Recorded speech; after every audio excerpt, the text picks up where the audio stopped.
So hello everyone, how are you all.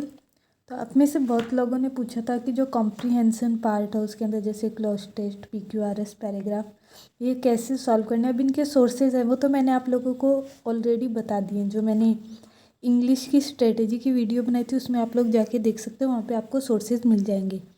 लेकिन सिर्फ sources से अपना काम नहीं होता। पढ़ तो सब लेते हैं लेकिन उस चीज़ को कैसे सॉल्व करना है, वहाँ एग्ज़ाम हॉल में जाके आपकी कैसी स्ट्रेटेजी होनी चाहिए उस चीज़ को सॉल्व करने की, तो वो सब चीज़ें बहुत मैटर करती है।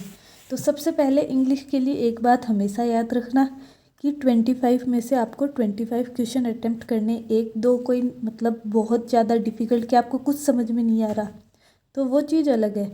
लेकिन ये मान लो 23, 24, 25 ये आपको टीयर 1 में अटैम्प्ट करनी ही है।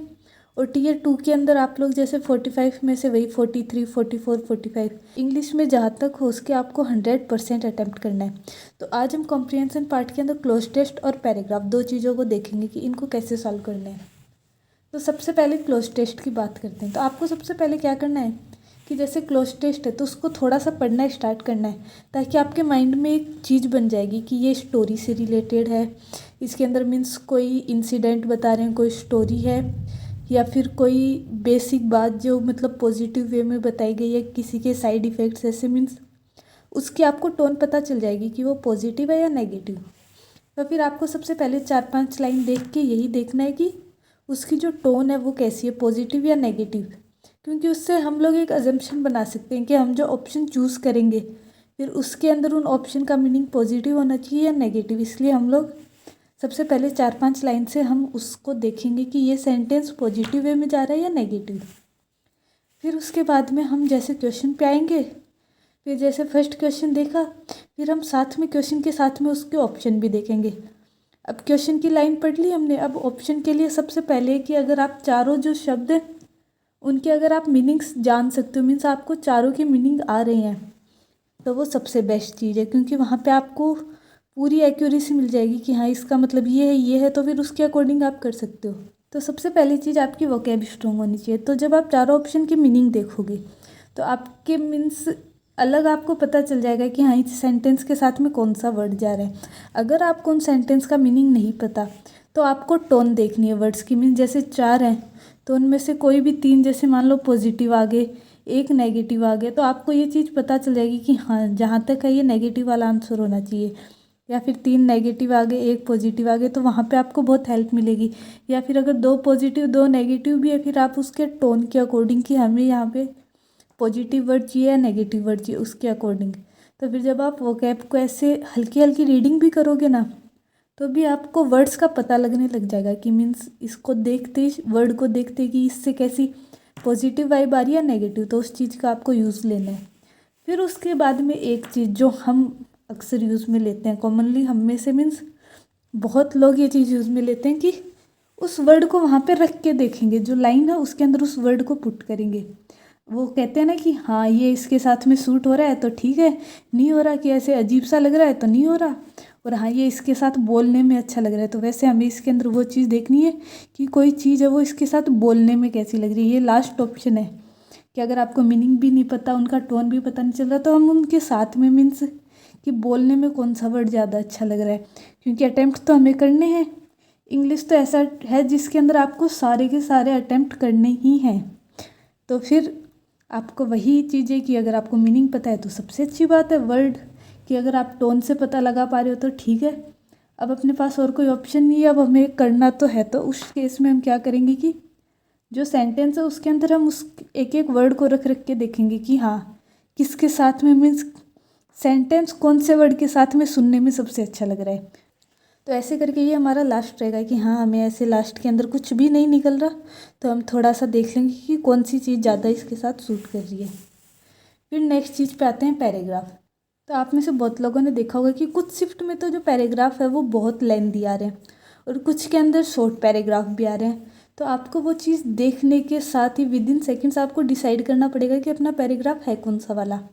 अब अगर कोई पैराग्राफ थोड़ा लॉन्ग भी है लेकिन आपको दिख रहा है कि वो एकदम इजी लैंग्वेज के अंदर है, मीन्स कोई स्टोरी टाइप आप उसको समझ सकते हो, तब तो वो आपको करना है। लेकिन आपको कोई एकदम लॉन्ग पैराग्राफ दिख गया और स्टार्टिंग की 1-2 लाइन भी एकदम अजीब सी, तो उसको उसी टाइम स्किप कर देना है। फिर बाद में पूरा पेपर होने के बाद में आपको पैराग्राफ पे आना है।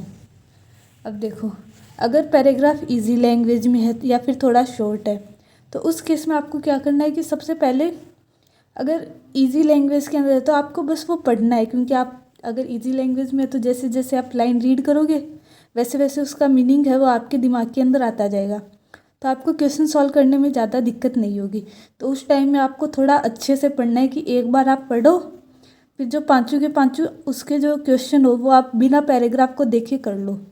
तो इजी लैंग्वेज के केस में आपको एक एक चीज़ थोड़ी सी समझते हुए चलनी है, ताकि बार बार में फिर वापस ऊपर जाके देखना ना पड़े कि अच्छा इसके रिलेटेड क्या था। इसलिए फिर अगर अपन आते हैं कि अगर पैसेज की लैंग्वेज हार्ड हुई तब क्या करना है, तो देखो अगर हार्ड लैंग्वेज हुई तो आपको सिर्फ एक बार मीन्स जिसको हम बोलते हैं स्किमिंग प्रोसेस, कि आपको बस देखना है कि ये किसके बारे में बात कर रहा है, मीन्स कि अच्छा ये चीज़, उसके अंदर आपको कुछ वर्ड्स ऐसे दिखेंगे कि हाँ ये वर्ड यहाँ है, ये वर्ड यहाँ है। फिर आपको क्वेश्चन के अकॉर्डिंग जाना है कि जैसे इसके अंदर इस चीज़ का पूछ रहे हैं तो ये वाला वर्ड या फिर इस चीज़ के बारे में पैराग्राफ में कहाँ बताया गया, तो फिर वहाँ से आपको ये चीज़ करनी पड़ेगी कि वो पहले आपने क्वेश्चन का सेंटेंस देखा कि उस सेंटेंस में क्या चीज़ पूछ रखी है, फिर आप पैराग्राफ को देखोगे कि उसके बारे में कहाँ एक्सप्लेन किया गया, फिर उससे रिलेटेड आपको जो लाइन मिलती हुई दिखेगी फिर वो उसका आंसर होगा। ठीक है, और जो मीन्स वोकैब वगैरह के क्वेश्चन आएंगे तो वो चीज़ें तो ईजीली हो ही जाती हैं। तो फिर बस आपको यही करना है कि अगर आपको इजी लैंग्वेज लग रही है तो आप इतना पढ़ लो कि आपको वापस क्वेश्चन देखने के बाद में पैराग्राफ पे नहीं जाना पड़े, कि वापस देखने की अच्छा इसका आंसर क्या होगा, कि आपने क्वेश्चन पढ़ा और डायरेक्ट टिक कर सको। अगर हार्ड लैंग्वेज है तो आप इतना कर लो कि आपको जब आप क्वेश्चन पढ़ो तो आपको थोड़ा सा याद रहेगी, यार इस टाइप का वर्ड हमने कौन से मतलब कहाँ पे कौन सी लाइन के अंदर देखा था, तो आपको वो वर्ड ढूंढने में इजी होगा कि वो सेंटेंस किससे रिलेटेड कहाँ बात हो रही है, फिर आप थोड़ा उसको वापस पढ़ के फिर आंसर दे सकते हो। तो ऐसे करके आपको ये करना है। और एक सबसे इम्पॉर्टेंट चीज़ मैंने ये मतलब एडिक्यूटी पैटर्न में तो ये बहुत ज़्यादा हो रहा था, पता नहीं TCS लेगी अगला एग्ज़ाम या एडिक्यूटी, पर ये चीज़ है कि ये चीज़ पैराग्राफ में भी अप्लाई होती है। कोई अपने मतलब ग्रामर से रिलेटेड क्वेश्चन आते हैं, जैसे मैंने एक देखा था कोई वर्ड अंडरलाइन किया हुआ था ना, फिर उसके बाद में पूछा था कि ये वर्ड कौन सा पार्ट ऑफ स्पीच है, तो उसके ऑप्शन में जैसे कुछ एडजेक्टिव, कंजक्शन, प्रीपोजिशन और एक के अंदर था एडवर्ब, लेकिन बाकी सब में तो सिर्फ वो वर्ड ही दिए हुए थे जैसे एडजेक्टिव, प्रीपोजिशन, कंजक्शन, पर यहाँ पे दिया हुआ था कि एडवर्ब ऑफ टाइम। तो फिर अब इसको मीन्स वो ज़्यादा डिफाइन कर रहा है एडवर्ब को, साथ में क्या लगा कि एडवर्ब ऑफ टाइम, तो फिर इसलिए हम ये चीज़ मतलब नोटिस कर सकते हैं कि जिसमें भी आपको ज़्यादा डिस्क्रिप्शन दिया हुआ हो वो आंसर होने के सबसे ज़्यादा चांसेस है। ये चीज़ सच में होती है कि जो पैराग्राफ है तो उसके अंदर कोई इतनी लंबी लाइन दे रखी है हर चीज़ को क्लियर करने के लिए, तो फिर वहाँ पे वो ऑप्शन होने की ज़्यादा प्रायोरिटी रहती है। तो आप थोड़ा सा ऑप्शन के ऊपर देखना कि किसके अंदर वो ज़्यादा चीज़ें डिस्क्राइब कर रहा है, तो वो थोड़ा सा आंसर होने की प्रोबेबिलिटी रहती है। और सबसे इम्पॉर्टेंट चीज़ कि सारे क्वेश्चन अटेम्प्ट करने हैं आपको, कि जितनी ज़्यादा आपकी अटेम्प्ट रेट रहेगी उतने ज़्यादा ही आपके मार्क्स आएंगे। That's all for today.